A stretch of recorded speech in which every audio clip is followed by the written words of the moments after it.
अब एक बहुत बड़ी ख़बर जो कि जिसका बहुत बेसब्री से बहुत सारे लोगों को इंतज़ार था।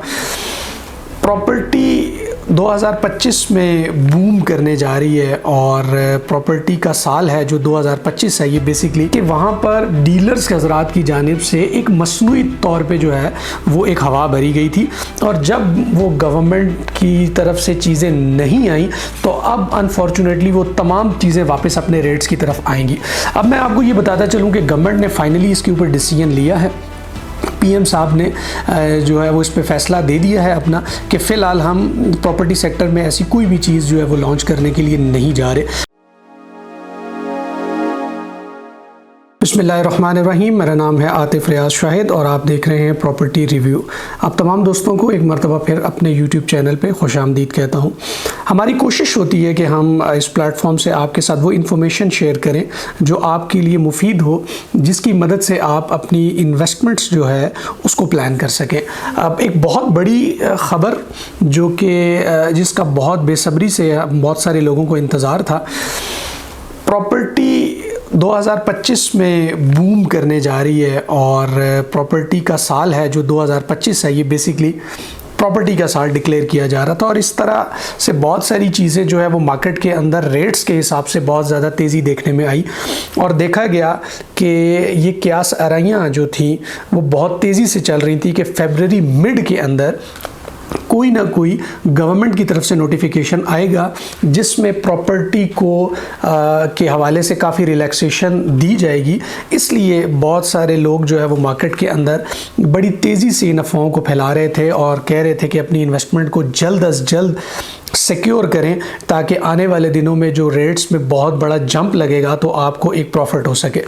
बट अनफॉर्चुनेटली वो सारी चीज़ें जो गवर्नमेंट की इनने एक टीम बनाई थी रियल एस्टेट सेक्टर को ऊपर लाने के लिए और उसके अंदर जो प्रॉपर्टी टाइकून है आरिफ हबीब साहब, उनकी एक सजेशन थी कि जो टैक्सेस हैं उनके अंदर एक तो रिलैक्सेशन दीजिए, ख़ास तौर पे नॉन फाइलर जो है उसको अकोमोडेट किया जाए किसी न किसी तरीके से ताकि जो चीज़ें हैं वो स्मूथ हो सकें और लोग जो इन्वेस्टमेंट है प्रॉपर्टी में वो कर सकें। इसके अलावा एक सजेशन ये थी कि 5 करोड़ रुपीस तक की जो इन्वेस्टमेंट है प्रॉपर्टी के अंदर उसके बारे में ज़्यादा पूछगछ ना हो। तो इस तरह की जो सजेशंस हैं वो पेश की गई थी और गवर्नमेंट उसके ऊपर काम कर रही थी और अभी इसी असना में जब ये सारा काम चल रहा था और अभी ये एक डेवलपमेंट फेज़ के अंदर ये चीज़ें थी तो उसी को बुनियाद बनाकर बहुत सारे हाउसिंग प्रोजेक्ट्स ने अपनी जो प्राइसेस हैं वो बहुत ज़्यादा हाई कर ली थी और रावलपिंडी इस्लामाबाद की भी बहुत सारी सोसाइटी ऐसी थी, मैं नाम लूँगा फैसल हिल्स का, जिसके अंदर बड़ी तेज़ी के साथ एक जंप देखने में आया और उसमें देखा गया कि एकदम से जो है वो फैसल हिल्स के रेट जो है वो ऊपर गए। और डेफिनेटली हम जब ये बात करते हैं हमारा कतन ये मकसद नहीं है कि वो सोसाइटी ख़राब है या वहाँ इन्वेस्टमेंट नहीं करनी चाहिए, बट हमारे कहने का मकसद ये है कि वहाँ पर डीलर्स के हज़रात की जानिब से एक मसनूई तौर पे जो है वो एक हवा भरी गई थी और जब वो गवर्नमेंट की तरफ से चीज़ें नहीं आई तो अब अनफॉर्चुनेटली वो तमाम चीज़ें वापस अपने रेट्स की तरफ आएंगी। अब मैं आपको ये बताता चलूँ कि गवर्नमेंट ने फाइनली इसके ऊपर डिसीजन लिया है। पीएम साहब ने जो है वो इस पे फैसला दे दिया है अपना कि फ़िलहाल हम प्रॉपर्टी सेक्टर में ऐसी कोई भी चीज़ जो है वो लॉन्च करने के लिए नहीं जा रहे, क्योंकि जो एफबीआर के चेयरमैन हैं उन्होंने इस चीज़ के ऊपर काफ़ी रेजिस्ट किया और उन्होंने कहा कि अगर आप 5 करोड़ की अमाउंट के ऊपर जो इन्वेस्टमेंट की जा रही है प्रॉपर्टी के अंदर अगर आप उस पर नहीं पूछेंगे तो ये कोई स्कीम या पैकेज नहीं है बल्कि ये सीधी सीधी एमनेस्टी है। और फिर आप सब लोग जानते हैं कि हमारे यहाँ जो है वो IMF का एक बहुत बड़ा रोल है, हम अपनी डिसीजंस खुद नहीं ले सकते, तो IMF के भी इसके ऊपर काफ़ी एतराज़ात थे जिसकी वजह से फाइनल डिसीजन ये लिया गया है कि अभी करंटली प्रॉपर्टी के अंदर किसी भी किस्म का कोई भी नोटिफिकेशन नहीं किया गया, ऐसा कोई भी पैकेज ऐसी कोई भी मराद जो है वो इस सेक्टर को नहीं दी गई, बल्कि पीएम साहब ने ये कहा है कि आप इन चीज़ों को रिवाइज़ करें और कुछ ऐसी पॉलिसीज़ लेकर आएँ जो कि सबके लिए मुफीद हों और उससे रियल स्टेट सेक्टर भी जो है वो चले। ये बात तो इसको किसी सूरत में भी इग्नोर नहीं किया जा सकता कि रियल स्टेट के चलने से आपकी तकरीबन 7 इंडस्ट्रीज़ चलती हैं और आपका पैसा जो है वो मार्केट में फ़्लो करता है और उसके आने से सर्कुलेट करने से हमेशा आपको बेनिफिट होगा, आपकी इकोनॉमी को बेनिफिट होगा। बट इस वक्त जो है वो ये बहस ज़ेरे गौर है कि इसका कोई अल्टरनेट मज़ीद देखा जाए जो सजेशंस अभी जो दी गई थी उसके ऊपर फ़िलहाल और नहीं है कि उनको अप्लाई किया जाएगा। सो अभी जो है वो प्रॉपर्टी के हवाले से जो है वो बहुत सारे लोग जो कि बहुत बूम की बातें कर रहे थे और कह रहे थे कि प्रॉपर्टी एक दफ़ा रिवाइव करेगी, वो अनफॉर्चुनेटली फरवरी और मार्च के महीने में फ़िलहाल उसका कोई अभी तक नज़र नहीं आ रहा कि ऐसा कुछ होगा। मगर यहाँ पर होपफुल रहने की ज़रूरत है, क्योंकि टास्क फोर्स जो पीएम साहब ने बनाई थी उसको दोबारा सजेशंस लाने के लिए कहा गया, वो अपना काम करेगी और ये उम्मीद की जा रही है कि 15 मार्च में वो अपनी सजेशंस दोबारा से पेश करेगी और हो सकता है कि इसके अंदर कुछ पेशरफ्त आए। अब यहाँ पर एक नुक्ता मज़ीद जो है वो बहुत ज़्यादा इम्पॉर्टेंट है कि यहाँ पर जो रियल स्टेट के बड़े बड़े इन्वेस्टर्स बैठे हैं उनको तो इस हवाले से बहुत नुकसान है, क्योंकि वो एक्सपेक्ट कर रहे थे बहुत अच्छी चीज़ें, बट वो हुकूमत की तरफ से अभी तक नहीं आई। बट वहीं पर एंड यूज़र के लिए एक बहुत ही अच्छी चीज़ है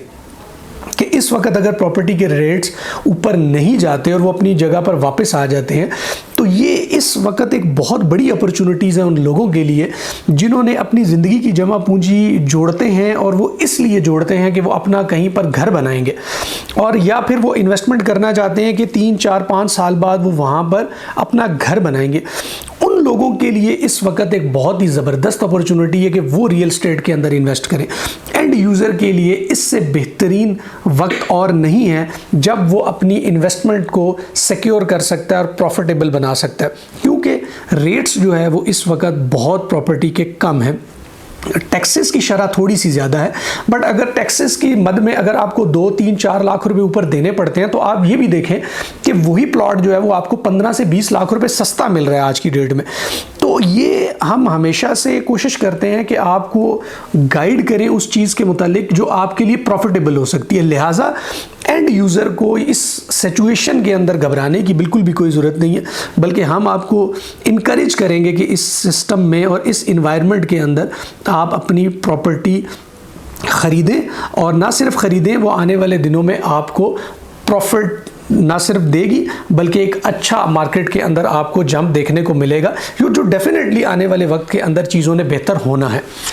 एक और चीज़ भी मैं आपको बताऊं कि ओवरसीज़ ईद के दिनों में जो है वो उसके करीब करीब पाकिस्तान का चक्कर लगाते हैं, तो मैं उनसे भी लाजमी उनके लिए भी ये मैसेज ज़रूर रिकॉर्ड करवाना चाहूँगा कि आप भी जो है वो एक एंड यूज़र के तौर पे अगर आप आते हैं, आप अपनी इन्वेस्टमेंट करते हैं, तो इस वक्त आप पाकिस्तान की ओवर रियल स्टेट की मार्केट से घबराएं मत कि वो तनज़्ज़ुली का शिकार है, बल्कि यही राइट टाइम है जब आप अपने मुनासिब दामों के अंदर आप अच्छी हाउसिंग प्रोजेक्ट्स के अंदर अपनी इन्वेस्टमेंट को सिक्योर कर सकते हैं, जो अब आने वाले दिनों में आपको एक अच्छा प्रॉफिट देगी। अगर आप अपनी किसी अच्छे हाउसिंग प्रोजेक्ट के अंदर इन्वेस्ट करना चाहते हैं तो आप प्रॉपर्टी रिव्यू टीम से रब्ता करें। हम ना सिर्फ आपको गाइड करेंगे, आपके बजट के अकॉर्डिंग आपको गाइड करेंगे कि कौन सा प्रोडक्ट आपके लिए इस वक्त जो है वो सूटेबल है और किन हाउसिंग प्रोजेक्ट्स के अंदर किन रेट्स पे आज की डेट में जो है वो चीज़ें मिल रही हैं। सो उम्मीद करता हूँ कि आज की वीडियोज़ में आपने को लर्निंग के लिए बहुत सारी चीज़ें मिलेंगी और आपको हेल्प करेंगी कि आपने जो अपनी इन्वेस्टमेंट है रियल स्टेट के अंदर वो कैसे करनी है। अपना बहुत सारा ख्याल रखिएगा। नेक्स्ट किसी वीडियो में आपसे दोबारा मुलाकात होगी। अल्लाह हाफ़िज़।